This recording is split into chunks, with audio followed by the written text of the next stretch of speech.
চলে এসেছি তোমাদের সঙ্গে তোমাদের ছোট্ট বানিয়ে আবার কিছু ছোট ছোট মুহূর্ত ভাগ করে নিতে। প্রথমের দিকে তোমরা দেখবে যে যারাকে বেশ কিছুটা সময় আমি একটু ছেলেদের টাইপের জামা কাপড়ও পরিয়েছি।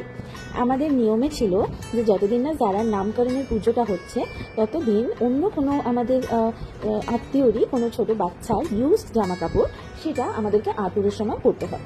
আমাদের যেরকম বাঙালিদের নিয়মে রয়েছে যে আতুর ঘরের কোনো রকম জামা কাপড় আর সেগুলোকে ব্যবহার করা হয় না, এরকম অনেকের বাড়িতে নানা রকম ছোটো ছোটো নিয়ম থেকে থাকে। অনেকের বাড়িতে তো ইভেন মানে তোষক গদি এগুলো ব্যবহার করতে দেওয়া হয় না আতুরের পরে। তো মেনলি আতুর ঘর বলতে যেটা আমরা সায়েন্টিফিক্যালি বুঝি সেটা হচ্ছে একটা জার্ম ফ্রি প্লেস, যেখানে বাইরের লোকেদেরকে সেরকমভাবে অ্যাক্সেস দেওয়া হয় না। বেসিক্যালি ওই সময়টা মাকে রেস্ট দেওয়া এবং বাচ্চাকে জার্ম ফ্রি রাখা, কোনো রকম বাইরে কোনো জীবাণু বা কোনো ধরনের কারোর যদি কোনো অসুস্থতা থেকে থাকে সেগুলো থেকে যাতে বাচ্চাকে এবং মাকে রেস্ট্রিক্টেড রাখা যায়, সেই জন্যই বাইরের লোকজনদেরকে খুব একটা বেশি ঘরে অ্যালাউ না করা, মানে মোস্টলি তো ঘরে অ্যালাউই করে না অনেক বাড়িতে। তো আমাদের ক্ষেত্রে যেটা হয়েছিল যে আমাদের খুবই মানে হয় না মানে গিনে চনে লোক হয় সেরকমই খুব কম রিলেটিভসরা আসা যাওয়া করেছে উইথ প্রপার রেস্ট্রিকশনস। তারা আসা যাওয়া করতো, খুব একটা বেশি যারাকে টাচ করা বা যারাকে খালি হাতে দেওয়া এইসব জিনিসগুলো খুবই অ্যাভয়েড করা হতো। তো যারা হওয়ার পরেই তো একদম যারা বাড়ি ঢুকেইছে, যারা বান্টি কাকাই মানে যারা কাকাই সেখানে প্রথমেই যারার জন্য বেডিং থেকে শুরু করে বেবি ক্যারি ব্যাগ সমস্ত প্রোভাইড করেই দিয়েছিল as a token of love. তার সঙ্গে সঙ্গে যারা ম্যাঙ্গো মানি সমস্ত সোয়াডলস পাঠিয়ে দিয়েছিল যারার জন্য। তার সাথে যারা আরিফ ভাইয়ার সমস্ত ড্রেসেস কিন্তু প্রথমের দিকে যারা পরতো, তারই মাঝে একটা দুটো আমাকে ওয়ানসিজ নিতে হয়েছিল বিকজ আরিফ ভাইয়ারও সব ড্রেসেস যারার হয়ে উঠছিল না। আরিফ ভাইয়ার সাথে যারা প্রায় অলমোস্ট 10 মাসের মতন একটা তফাৎ তো ছিলই। তো আরিফ ভাইয়ারও একদম ছোটোবেলার সব ড্রেসেস আমরা পাইনি, তবে বেশ কিছুটা পেয়েছিলাম। তো সেটা দিয়ে অনেকদিন চলেইছে। আর যারা তো ছোটোবেলায় একেবারে মনে হতো কোনো একটা ছেলে বাচ্চা সে আছে, বিশ্বাস করো কেউ মানতেই চাইবে না, মানে যারা মুখটা দেখলে বা যারা ছোটোবেলার ফটো দেখলে মনে হতো কোনো ছেলে বাচ্চা। যেহেতু মাথায় চুলটা সামনের দিকটা কমই ছিল একদম ছেলে ছেলে লাগতো। এখন ন্যাড়া হওয়ার পরেও যারাকে ছেলে জামা কাপড় পরালে ছেলে ছেলেই বুঝতে লাগে। তো যাই হোক, এবার আরিফ ভাইয়া ড্রেস পরেই মোটামুটি যারা কেটেছিল।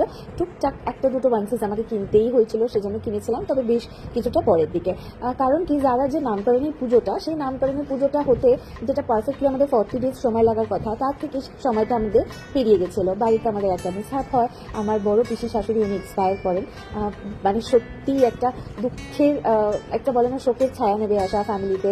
না বা আমার বড় পিসি শাশুড়িকে আমি আমার যারাকে সেইভাবে কোলে তুলে দিতে পারিনি, তবে উনি দেখেছেন নিশ্চয়ই। ফিজিক্যালি হয়তো আর সেই আশীর্বাদটুকু গ্রহণ করা হলো না, তবে উনি খবরটা শুনে গেছেন এবং যারার ছবিও দেখেছেন এবং যারার জন্য সমস্ত আশীর্বাদ হিসাবে যা যা দেওয়ার সমস্ত যারার জন্য রেখে দিয়ে গিয়েছিলেন। তো এটা একটা আফসোস আমার থেকে গেছে। আমার শ্বশুরবাড়ির দিক থেকে আমার দুটো আফসোস থেকে গেছে। একটা হচ্ছে রাহুলের ঠাম্মার সঙ্গে আমার দেখা করার খুব ইচ্ছা ছিল, যেটা আমি করে উঠতে পারিনি। আমাদের বিয়ের আগে উনি এক্সপায়ার করেন এবং মানে বেশ আগে, আমাদের বিয়ে হওয়ার বেশ আগে উনি এক্সপায়ার করেন এবং বড় পিসির কাছে আমার যারাকে পৌঁছে দেওয়া হয়নি। তো এই দুটো আফসোস আমার শ্বশুরবাড়ির তরফ থেকে আমার থেকে গেল। এই দুটো আশীর্বাদ নেওয়া, মানে যারার দাদি থেকে মানে আমার পিসি শাশুড়ির থেকে এই আশীর্বাদটা নেওয়া আর রাহুলের ঠাম্মার থেকে আমার আশীর্বাদ নেওয়া, এই দুটো জায়গাতে আমাদের একটা ঘাটতি থেকে গেল। তবে বাকি সমস্ত পরিবারের লোকের আশীর্বাদে আমি যারাকে এতটা দূর এগিয়ে নিয়ে আসতে পেরেছি। এই যে ভিডিওগুলো এবার তোমরা দেখবে, এখানে না আমি একেবারে সমস্ত র ফুটেজ তোমাদের সঙ্গে শেয়ার করব। এখানে আর কোনো রকম এডিটিং বা কোনো রকম কি বলবো কোনো রকম ফিল্টারলেস ভিডিও তোমাদের সঙ্গে শেয়ার করব। এটা যেরকম যারা যাচ্ছে হচ্ছে টামি টাইম, হ্যাঁ আমি আমাকে ডক্টর বলেইছিলেন যে বাড়িতে নিয়ে যাওয়ার পরে আফটার 21 days ওকে প্রপারলি টামি টাইম দিতে স্টার্ট করতে। মোস্টলি ডক্টর বলেছিলেন যে নাভিটা পড়ে গেলে মানে আম্বিলিকাল কর্ড এটা যখন পড়ে যাবে এবং সেটা যখন মানে কোনো রকম সমস্যা থাকবে না বা একদম নিট অ্যান্ড ক্লিন লাগবে, ইনফেকশন ফ্রি দেখতে হয়ে যাবে, আস্তে আস্তে ড্রাই হবে, সেই সময় থেকে কিন্তু আরামসে যারাকে টামি টাইমটা দেওয়া যেতে পারে। টামি টাইমটা খুবই একটা এফেক্টিভ বিষয় বাচ্চাদের জন্য। সেটা কিন্তু এমনও অনেক বাচ্চা আছে যারা হয়তো বাড়ি ফেরার পর দিন থেকেই হয়তো টামি টাইমের সঙ্গে যুক্ত। টামি টাইমের আলাদা আলাদা প্রসেস থাকে, তো সেগুলো ফলো করেই আমি যারাকে টামি টাইম দেওয়ার চেষ্টা করতাম। তো এই হচ্ছে যারার পাপার অবদান এখনকার দিনের বাবারা কমপ্লিটলি ডিফারেন্ট। আমাদের সময় আমাদের বাবারা আমাদের দেখেনি তা নয়, আমাদের দেখা মানে আমাদের বাবাদের লাইফস্টাইল ডিফারেন্ট ছিল। এখনকার বাবাদের লাইফস্টাইল ডিফারেন্টের থেকেও বড় হচ্ছে, হ্যাঁ যদি সত্যি বলা যায় মেন্টালিটিটা অনেকটা ডিফারেন্ট হয়ে গেছে। আজও অনেক বাবা আছে যারা হয়তো ফিরেই দেখে না যে কিভাবে বাচ্চা বড় হয়ে গেল, তবে তারই মধ্যে হয়তো বেশি সংখ্যক বাবারা আজকাল এমনই আছে যারা মায়ের সাথে সাথে সত্যি অনেকটা কোঅপারেট করে। সত্যি আজকালকার মানে যে এই চিন্তাধারার যে বদল, এটা আসার পরে আমাদের মাদের জন্য পোস্ট প্রেগনেন্সি যে ফেজটা, যেটাকে আমরা পোস্ট পার্টাম ফেজ বলি, এটা অনেকটা বেশি আমাদের জন্য কমফোর্টেবল হয়ে গেছে আর অনেকটা ইজি হয়ে গেছে। তো আরেকটা বিষয় যেটা খুব মানে এখন একটা কি বলবো, আমার ফ্যাসিনেটিং বলাটা উচিত নয়, এই কথাটা ব্যবহার করা উচিত নয়। আমি নিজে মেয়ে হয়ে মা হই এবং পোস্টপার্টাম ফেজটা কাটিয়ে আসার পরে হয়তো আমার এটা বলা উচিত না, তবে আজকাল যেন এই পোস্টপার্টাম ডিপ্রেশন কথাটা একটা যেন কিরকম চলতি ব্যাপার হয়ে গেছে। আমি কত সময় দেখি যে মাদের প্রোফাইলে যাও দেখবে ভর্তি বাচ্চাকে নিয়ে রিলস ভিডিওস ব্লগ সবই হচ্ছে, কিন্তু তবুও মারা নাকি পোস্টপার্টাম ডিপ্রেশনে ভুগছে। তারা নাকি সময় করে উঠতে পারছে না নিজেদের জন্য। একটা বাচ্চাকে পৃথিবীতে আনতে গেলে একটা মাকে বহু দিনের প্রিপারেশন করতে হয়, বছরের প্রিপারেশনস লাগে শুধু নিজেকে মেন্টালি সেট করতে বা মেন্টালি প্রিপেয়ার করতে, যে আমার একটা সন্তান আসলে তাকে আমি কিভাবে সময়টা দেবো, তার পিছনে কি করে আমি নিজেকে ইনভেস্ট করব, আমাকে আমার সন্তানের পিছনে ইনভেস্ট করব আমি। এই চিন্তাধারাটা যদি মাথায় না থাকে তাহলে পোস্টপার্টাম ডিপ্রেশন কেন, তোমরা পৃথিবীর যত রকম ডিপ্রেশন আছে সব ডিপ্রেশনেই ঢুকে যেতে বাধ্য হবে। তাই প্রত্যেকটি মানে আপকামিং মাদার্স বা আপকামিং কি বলবো আপকামিং মহিলারা যারা মা হবে মনে করছো, তাদেরকে একটা মেন্টাল প্রিপারেশন নিতে হবে যে আমি আমার কিছু সংখ্যক সময় আমার বাচ্চার প্রতি আমাকে ইনভেস্ট করতে হবে for a little time span. যদিও হয় যদি তুমি ওয়ার্কিং মাদার হও তাহলে time span of 6 months, and if your home maker তাহলে তোমাকে তোমার মতন করে ভেবে নিতে হবে যে আমি কতটা টাইম আমার বাচ্চার প্রতি ইনভেস্ট করতে পারবো। তারপরেই তোমরা কিন্তু জাম্প করো এইরকম একটা ডিসিশনে। একটা সন্তানকে আনার পুরোপুরি দায়িত্ব আমাদের, যেরকম তাকে পালন করা, তাকে সময় দেওয়া, নিজের সমস্তটা কিছুটা সময়ের জন্য স্যাক্রিফাইস করে তাকে অর্পণ করা বা তাকে সমর্পণ করে দেওয়া ওই পার্টিকুলার সময়টুকু, যদি এই মেন্টালিটি সেট না করতে পারো তাহলে it is very tough. Because আমরা এখনকার দিনে খুব রেয়ার মাদার্স আছি যারা জয়েন্ট ফ্যামিলিতে থাকি, মোস্টলি আমরা নিউক্লিয়ার ফ্যামিলিতে থাকি। তার মধ্যেও খুব কম মারা হয়তো এতটা ব্লেসড যাদের বাড়ির পরিবেশ মানে যাদের ইনলজরা তাদের সাপোর্ট করবে বা খুব সাপোর্টিভ হবে, এইরকমও কিন্তু সম্ভাবনা বেশ কম থাকে। তবে তবুও আমি মনে করি এখনকার দিনে ইনলজরা অনেক বেশি সাপোর্টিভ।